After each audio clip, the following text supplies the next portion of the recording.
Où est-ce que vous avez appris à communiquer? À l'école? Ah oui? Ben, si c'est le cas, vous êtes chanceux.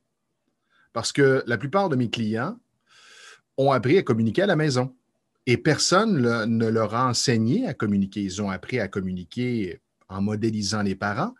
Et si on a grandi dans un contexte familial où on favorisait la communication, où on donnait l'espace pour l'expression, ben, alors la personne, elle apprend à communiquer, à dire ce qu'elle a à dire et à développer une certaine confiance. Et si c'est l'inverse, ben, il se peut que la personne devienne réservée et ait de la difficulté à prendre sa place.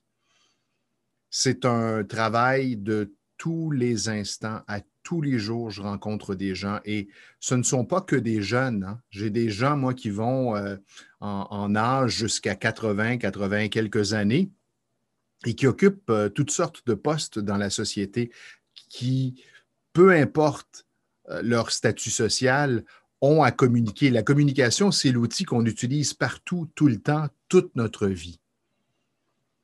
Alors, qu'est-ce que je fais pour développer ma communication? D'abord, c'est de prendre conscience où est-ce que je me situe.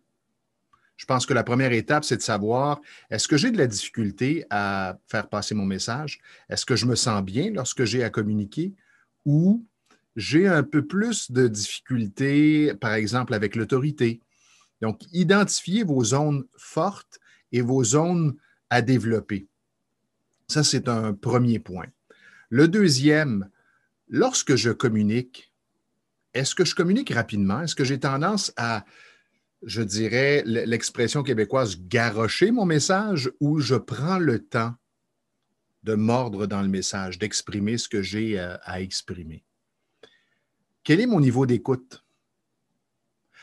Et lorsque je communique, est-ce que la plupart du temps, j'ai un retour, un bon résultat? Est-ce que je sens que les gens me comprennent bien lorsque je m'exprime?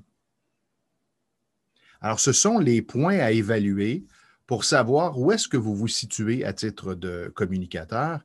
Et ensuite, parce que lorsqu'on sait d'où on part, c'est plus facile ensuite de se fixer une destination, un objectif, de savoir où on s'en va et par quelle étape on commence. Et moi, je vous dirais, la première étape, c'est la respiration. C'est prendre le temps de respirer, prendre le temps de mordre dans le message, j'en parlais précédemment, de communiquer avec engagement et de faire des pauses. Et surtout, apprenez à écouter. La communication, c'est comme n'importe quoi dans la vie. Ça s'apprend et ça se développe. Amusez-vous et expérimentez.